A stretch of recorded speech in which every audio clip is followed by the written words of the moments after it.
it's just contempt for their own base that they think that they can just switch this narrative like that and just hope that no one notices. Hello and welcome to another installment of Political Election 2020, the show where we talk about America's biggest decision in a generation. Today and every day, I'm joined by Connor Allen, co-creator, co-founder. Today we're talking about the Democrats' U-turn on violence and riots among the BLM protests that have swept the nation, and the reason why they've done this, and possibly the implication that it might be something to do with the polling data. What do you think, Connor? Well, I think it's so comically inept, isn't it? So obviously on Fox News last week, we had Democrats going on and telling people to stop protesting because it's showing up in the polls. Oh, they've realized they can't actually stop the protesting. So now they're kind of switching tack, they're changing their minds, and they're trying to put the blame for this rioting and this looting onto President Trump. It baffles belief, the contempt with which they treat the American people. They tried to control the mob for a little while, I think, by kind of in the subtext Too much saying, effort. hey, There's an election on. Yeah, as they tried saying, hey, don't do... Because there were messages coming out, right? Don't... Guys, be careful what you're doing because, you know, the violence and the protest or the rioting or whatever, that might help the Trump campaign. We saw that last week, and it's almost as if they've given up on that tact and they said, hey, we just need to switch the narrative and hope no one notices. I don't know. And this is just the latest, you know, if the deception of the voters, and I do call it a deception, if that wasn't enough, you know, just the sheer disregard with which they show for people's lives, because people are dying over these riots. Democrats are creating conditions for people to die and be killed. We saw a Trump-supporting member of the Patriot Prayer Group, Aaron Danielson, shot dead in Portland a couple of days ago. Obviously, the whole issue of Kyle Rittenhouse. People are dying because of this, and all the Democrats can think of is the end justifies the means. Does it help us get into the White House? Yes or no? Repulsive. It's incredibly repulsive. It is honestly pathetic, to be honest with you, as well. That the way in which this isn't okay, let's slowly switch the narrative and let's slowly kind of, you know, turn against the rioters and kind of be like, maybe the violence is a bit bad. Oh, well, yeah, the violence is really bad. It's like overnight they've gone, well, this isn't working for us. Let's now switch the tune. And we're going to be like, rioting bad. And the audacity of it as well to go, well, and this is Trump's America. This is what this is what you voted for. This is what you had 4 years ago, and this is what you dealt with 4 years. You know, and they're even saying as well, almost feels like a blackmail. Oh, well, if you vote us in, then the rioting will stop. Yeah. They're showing contempt. They're showing contempt for the average voter. Is this the choice that voters are going to have to go to the polls with in November? You know, do you want the rioting to stop? Do you want your business to be safe? Do you want your family to be safe? Do you want your community to be burnt to the ground? Or it's just baffling. How is it possible in the world's greatest democracy that this is happening? It's unreal. It is unreal, and I think they missed the opportunity to frame themselves, maybe not necessarily as a party of law and order, but as a party that, you know, cared about business and said, you know, listen, all they had to do was say, we support the protests, but we condemn the violence. That's all they had to do. But they just tried to, they refused to acknowledge that the violence was happening. Yeah, and this has led them into that. They've done more than that. They've gone exactly in the opposite direction. If Trump is law and order, and let's face it, he is making a play for the law and order vote, isn't he? Well, he's always Democrats made a play for the law and order vote. Oh, absolutely. But the Democrats have gone for defund the police, for God's sake. Is that a law and order ticket? I don't think I've ever seen it in, and obviously I work in politics. I have a background in history. I don't think I've ever seen in history a less law and order party in a modern civilized democracy calling to an end to policing. It's baffling. And the voters don't want it, do they? They No. swung behind Trump, and we could see that in the polls. The Black Lives Movement, it's just absolutely catapulted Trump ahead, when by all means he should be behind. Plague and protests are sweeping the land, and he's just been catapulted forwards. Well, it's another example of the inept ability to campaign of the Democratic Party, and we saw it with Clinton and the talking points and the strategy that they went ahead with, trying to frame themselves as part of, the anti-establishment group, because they saw that was a vote that Trump was winning. And like Clinton, rather than obviously admitting that she was a part of the establishment, but trying to twist that into a positive in the same way that people like Obama did when he spoke about, listen, hey, you wouldn't want to be treated by a doctor who didn't have a lot of experience, right? You don't want your politicians to be someone that has never done the job before. Rather than going with that narrative, they went with this, oh yeah, I'd be the first woman president. How more anti-establishment can you get than that? And it was almost just an insult to the voters, because they're not that stupid that they can't see through such a transparent attempt. And this is another example of it. Joe Biden, the deadly violence we saw in Portland is unacceptable. Shooting of the streets of a great American city is unacceptable. I condemn violence of any kind by anyone, whether on the left or the right, and I challenge Donald Trump to do the same. This is a virtue signal of the highest order, and it's a sudden U-turn on the narrative. Anyone who's been paying attention can see right through this. Well, this is all the evidence. Exactly, this is all the evidence you need, because you can look at the polls, and a number of polls did come out on the day of recording, and they're showing Trump ahead in Michigan. They're showing Trump ahead in Wisconsin. You don't need to look at the polls to see just how destructive this is for the voters. You just have to look at Joe Biden, because to do a U-turn of such, I mean, if you were in a car and a U-turn of this velocity was attempted, you'd be in hospital with whiplash. You honestly would. If you go onto Joe Biden's Twitter now, you will see out of the last 10 tweets he's made, 10 of them have been about violence. Ignore the pin tweet, but one. Oh, well, this one's just come out in 28 minutes. Let's ignore that one for a second. Okay. Yeah, exactly. Violence. Violence.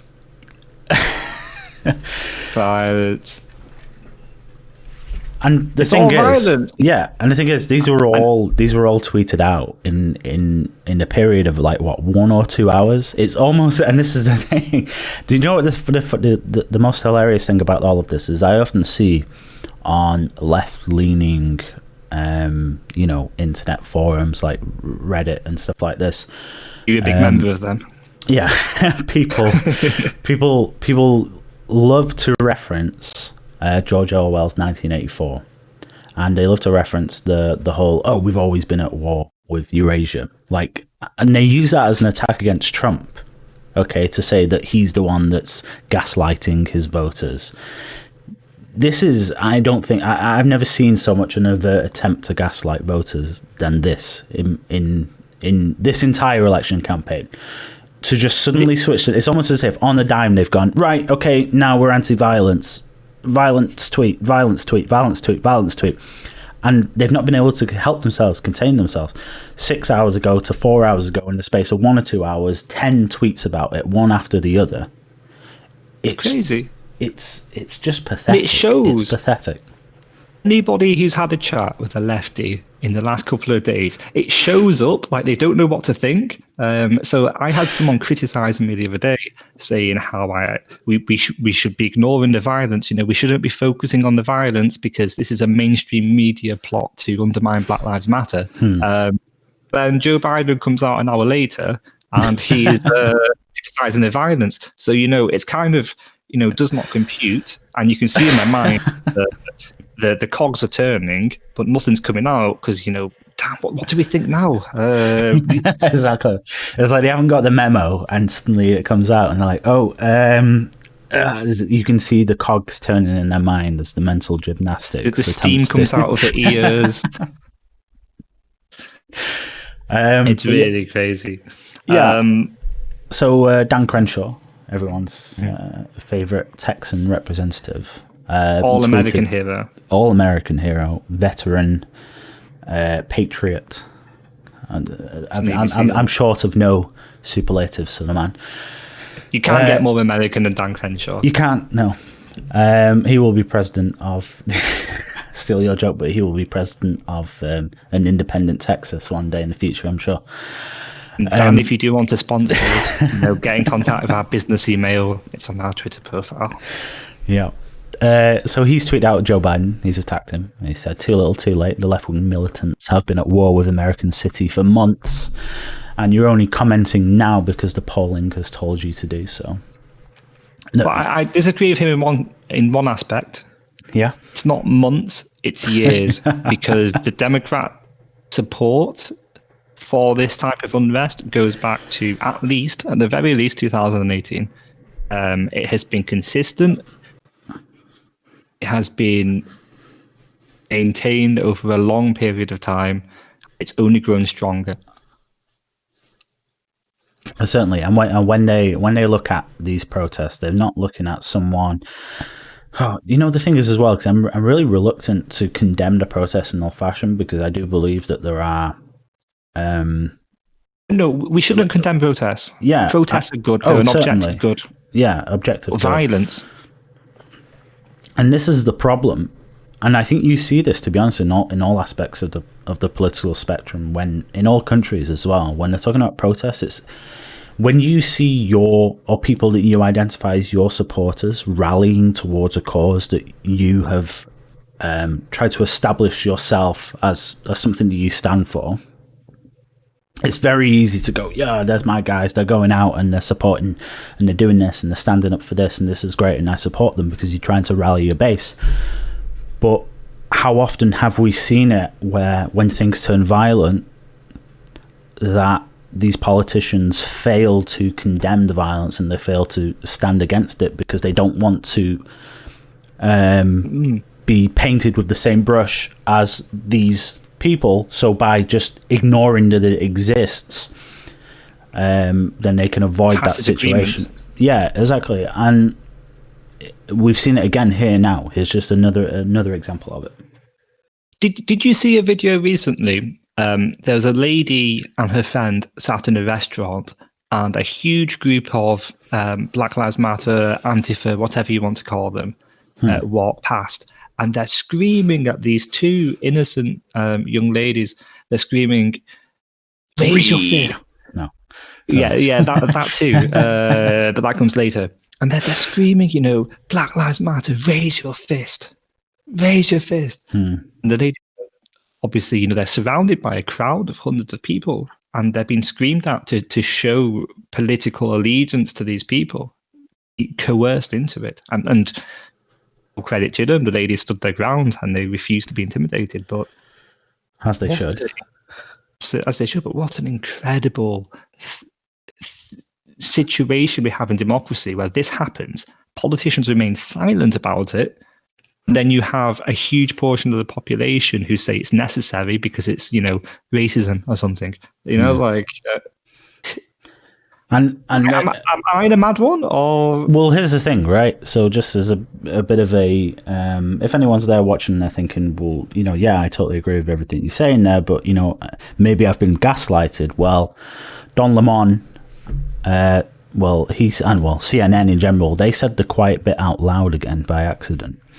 And when they were talking about the protests last week, they were saying, well, CNN anchors Don Lemon and Chris Como spoke out about the violence in Kenosha.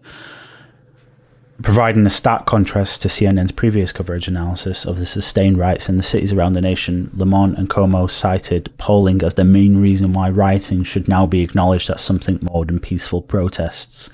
It's showing up in polling, it's showing up in the focus groups. It's the only thing right now that is sticking, Lamont explained. So we're not crazy. He's right. We're not confused here. I'm like, well, hold on. Is the last few months just been a dream? Have I just been imagining the Democrats appeasing the rioters because they were afraid that they would turn on them? No, it has been happening, and they thought it was in their favour, and they thought it was doing good for their campaign. And now that they're seeing it isn't, now the tune has changed. And they're quite overt about that as well. They're not even trying to hide it. And that's the arrogance of the Democrat Party manifest, isn't it? They just don't care, because for them it's in the bag. For them, they don't have to do anything. Maybe they have to change tack in this, but for all intents and purposes, they don't have to justify themselves to the voters. They have to get over the line by any means possible. They don't have to stand for anything. They don't have to advocate anything. And you see that in Joe Biden. He defines himself in opposition to Trump. He doesn't advocate a vision of America. He can't, because he has to include Bernie Sanders and Kamala Harris in the same party. Mm. It's really disgusting. And if I was an American voter, I'm not an American voter, even though, my accent is clearly...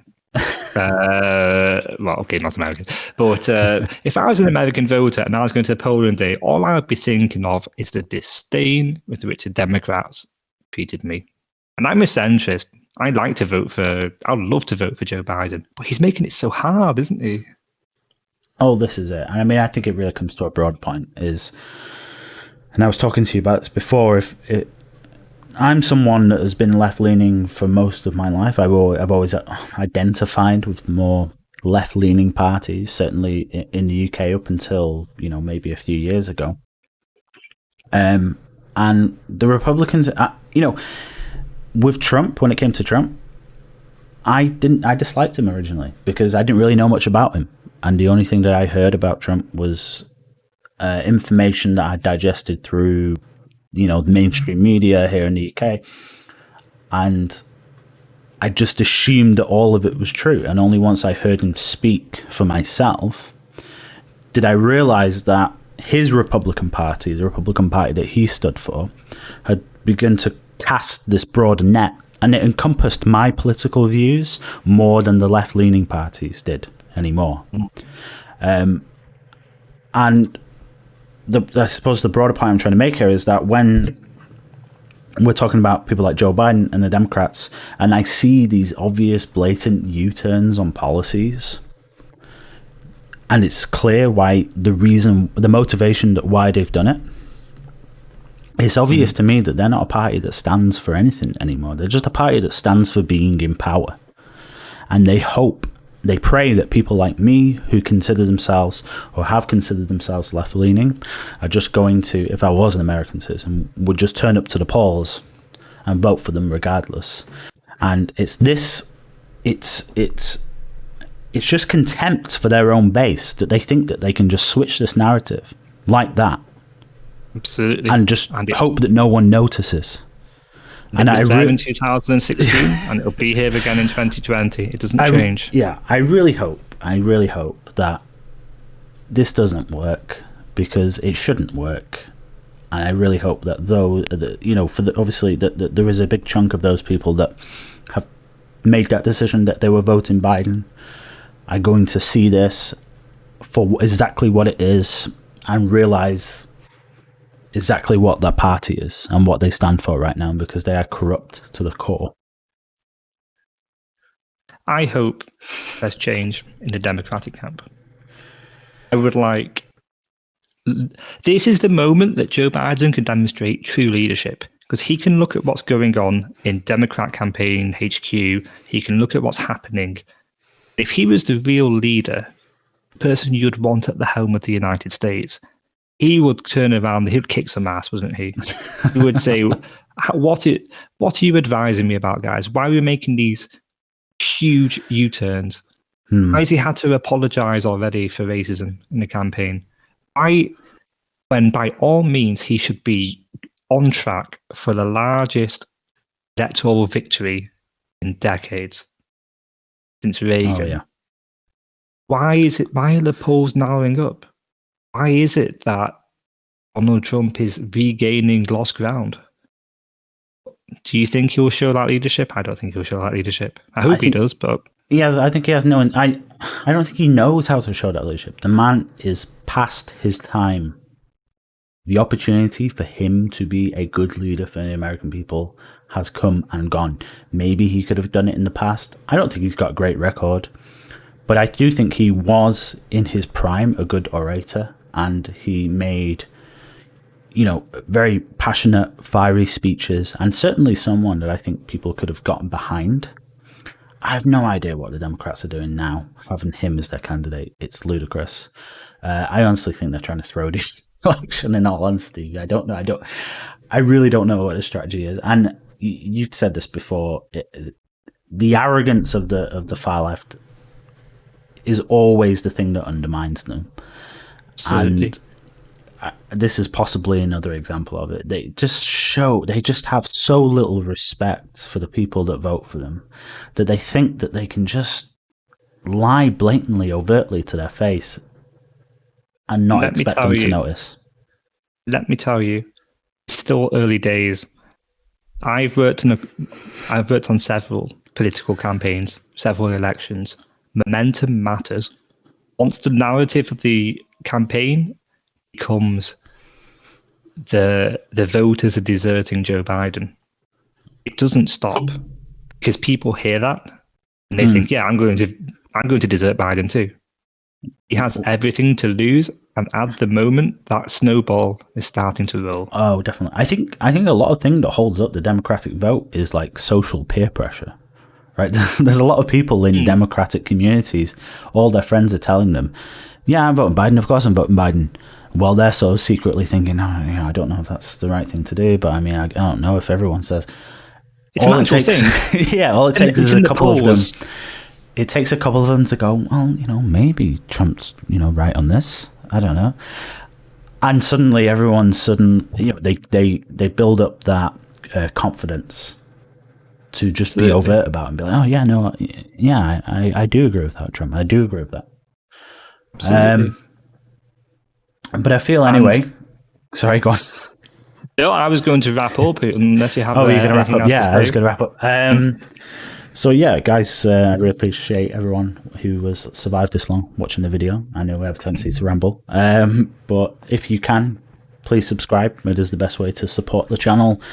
Leave a comment, leave a like as well, and we will outreach. We will be replying to them and reaching out to the community, people that have an opinion. If you agree with us, if you disagree with us, let us know, because Absolutely. we'd love to have a conversation down there in the comments. We want to make YouTube comments great again. A small community, we're a good community.